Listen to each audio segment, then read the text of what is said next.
Oh, gimana? Surat seperti apa yang kemarin dikirim ke detailnya Pak?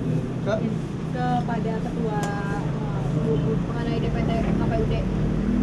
Jadi saya sebenarnya tentang pelanggaran DPD atau tentang pelanggaran selama masa kampanye? DPT Pak. Pertama gini, tentu saja putusan DKPP itu kan ada yang mengunci bahwa tanggal tidak boleh kemudian mempengaruhi tahapan. Yang pertama itu harus kemudian disepakati oleh semua pasangan calon dan KPU sendiri.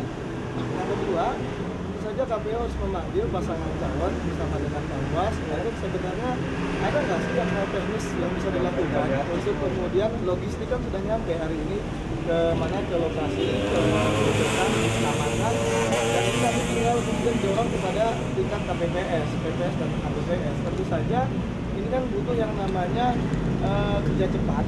Yang kedua adalah detail, yang ketiga adalah akurat. Nah, ini persoalan karena tentu saja dalam banyak hal kan hari ini kan kita tidak bekerja sebagai petugas PPDB kan, bahwa ada kemudian ada margin error yang kemudian harus disepakati. Dalam penelitian aja margin errornya itu 5%, dalam ilmu kesehatan itu 1%. Dari 7 juta itu tentu saja 70.000 itu tentunya salah. Tapi Panwaslu menemukan hanya sebatas 9.184 dengan 6.000 itu kosong dan kemudian 3.000 itu adalah niknya masih ganda. Kami sudah serahkan kepada KPU, juga kepada 6 pasangan calon, Bawaslu maupun KPU pusat. Intinya kami berharap dalam waktu yang sangat singkat ini, pertama 11 Juli tetap pelaksanaan berlangsung. Yang kedua, bahwa ada yang masih bisa kita lakukan untuk menyisir DPT ini menjadi lebih baik. Nah, itu menurut saya yang bisa dilakukan oleh KPU. Jadi tetap dilaksanakan pada tanggal 11 Juli Pak? Kalau perintahnya di KPP, ya seperti itu, tidak mempengaruhi tahapan. Nanti tahapan 11 Juli itu masih akan tetap berlangsung. Itu perintah di KPP. Banyak hal lain. Cewek kemarin bagaimana Bang? Yang laporan Ada temuan tentang dana kampanye. yang dana kampanye kan ICW melaporkan dana kampanye pada H-1 itu belum dipergunakan. Tapi kalau nanti pada hari H+1 dana kampanye kan disampaikan kepada KPU kembali. Soalnya kan Iya, ada cash flow-nya nggak dipergunakan atau tidak. Masalahnya kan kami sudah bersurat kepada semua pasangan calon bahwa yang namanya dana kampanye tersebut itu harus dilengkapi apabila tidak identitasnya tidak jelas. Yang kedua, apabila melebihi dari batasan 50 juta untuk perseorangan, 350 juta untuk yang namanya perusahaan, tentu saja kalau tidak dipergunakan dalam cash flow-nya ternyata itu tidak dipergunakan, itu harus dikembalikan pada kas daerah. Kalau dikembalikan pada kas daerah, tentu saja itu tidak terjadi yang namanya pelanggaran pidananya. Nah, itu tentu saja himbauan kami atau surat peringatan kami kepada pasangan calon sudah kami lakukan. Nah, ini tentu saja kantor akuntan publik yang mengaudit, membuat sampel ini harus kita bukan awasi ya, kita juga jaga, temani, kita periksa apakah yang namanya hasil auditnya ini sudah bisa menunjukkan benar dana itu tidak dipergunakan. Kalau memang dinyatakan melebihi kuota 50 juta dan tidak semua. lalu berkasih pengakuan dari kemarin. Nah, sebenarnya yang dari KPK ini sebenarnya kita butuh gini loh. Dalam misi-misi program itu tentunya ada catatan dari KPK yang sudah disampaikan kepada pasangan calon untuk merubah, misalkan mengedit tentang misi-misi terkait dengan misalkan masalah laporan keuangan segala macam. Ini juga kami bisa minta pada KPK. Ada satu hal yang mau saya sampaikan ya, tentang penggunaan sarana dan prasarana pemerintah yang terkait dengan operaman Java. Nah, ini menurut saya menarik untuk sampaikan pada publik. Itu dinyatakan diduga salah satu pasangan calon itu berkampanye menggunakan sarana fasilitas pemerintah, di mana diduga itu menggunakan APBD di Provinsi Jakarta pada tanggal 23 Juni. Ternyata kami sudah panggil dari Komisi Penyiaran Indonesia Daerah, kemudian dari pemerintah juga Panitia Senin Jakarta. Ternyata anggaran ini bukanlah anggaran APBD, bahwa Senin Jakarta dibiayai sendiri oleh misalkan dari Trans 7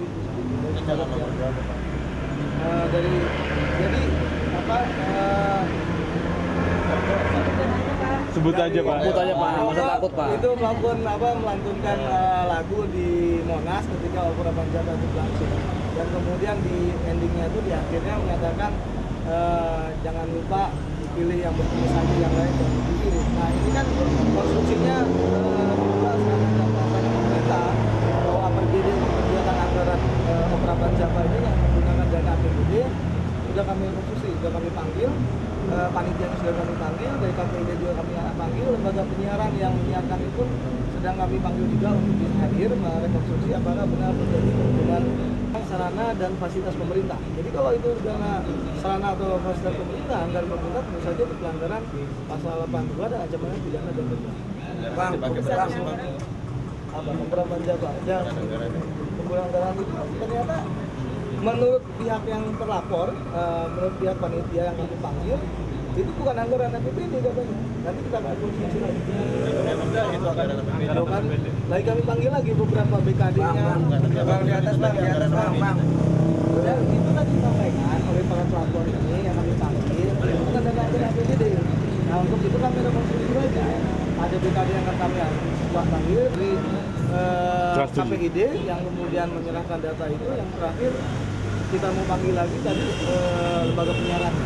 Bang, yang bawa yang ganda itu nicknya sama misalkan, itu kan sudah dari sananya, dari DP4-nya, dari pemerintahnya bahwa ada nick yang sama seperti itu. Lalu kemudian KPU kan hari ini tugasnya itu ada memutakhirkan data pemilih dan kemudian ada persoalan.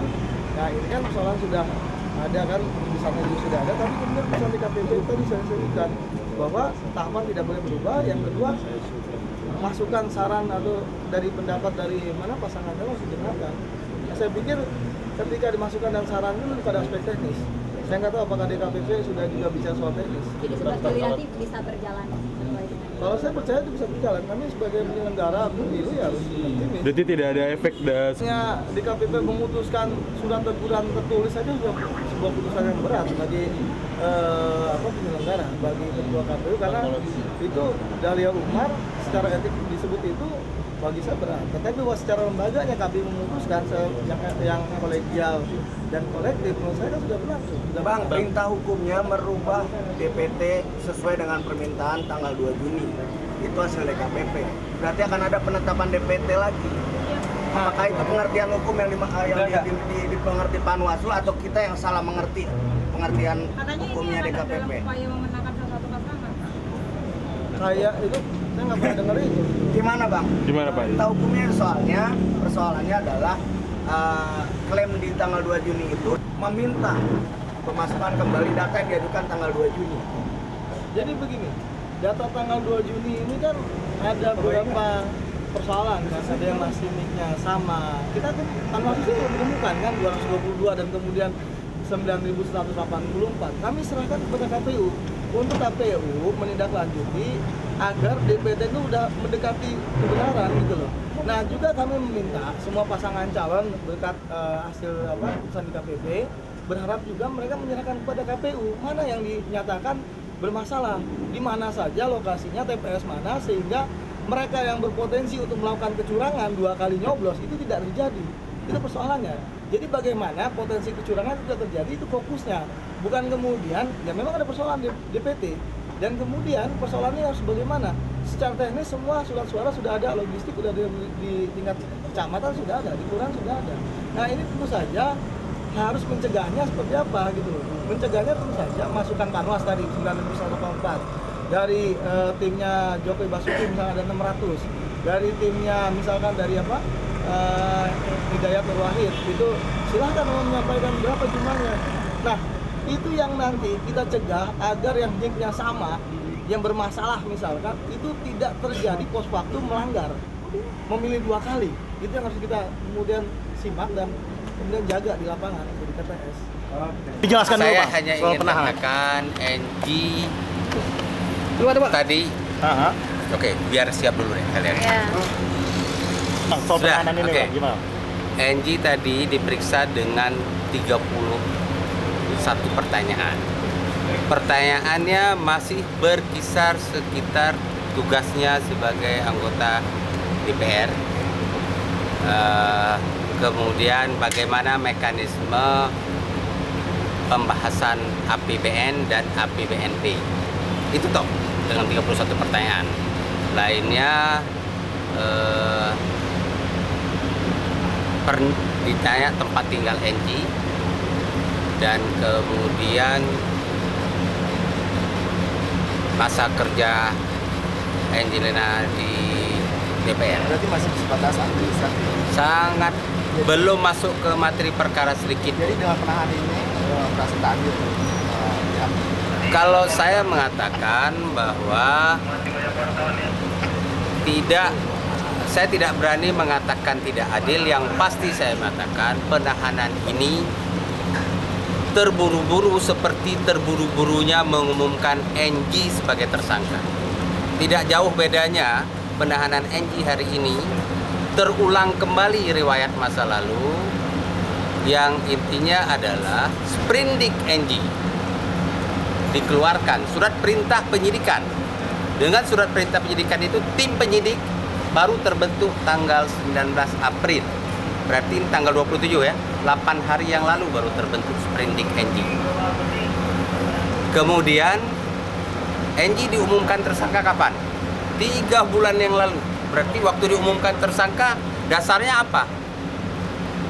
Nah, itu satu hal. Kemudian saya juga meminta agar sprindik itu diberikan kepada saya. Ternyata tidak diberikan. Tapi sekarang Tidak diberikan dan dengan alasan bahwa tidak ada kewajiban memberikan sprindik. Kenapa mesti takut kalau memang nggak ada masalah dengan sprindik itu? Abang tahu dari mana kalau sudah res? Kan diperlihatkan. Soal cacat kita buktikan saja di Panwas. Tapi fakta bahwa itu ada. Dan mereka juga tidak bisa menjelaskan dimensi cacat. Kami meyakini apa yang kita temukan adalah bagian dari apa yang kita nilai masuk dalam norma yang diatur di dalam undang-undang, hal yang dilarang terkait dengan Ada hal. Padahal gimana kalau bisa dijelaskan lagi teman-teman apa yang terjadi? Ya, kami bersama jaringan warga dan lembaga bantuan hukum Jakarta dalam tahapan kampanye kita melakukan pengawasan dan monitoring di 3 isu khusus ya. Isu pengawasan terhadap praktik politik uang, penyalahgunaan jabatan, dan ketiga soal pengawasan dana kampanye.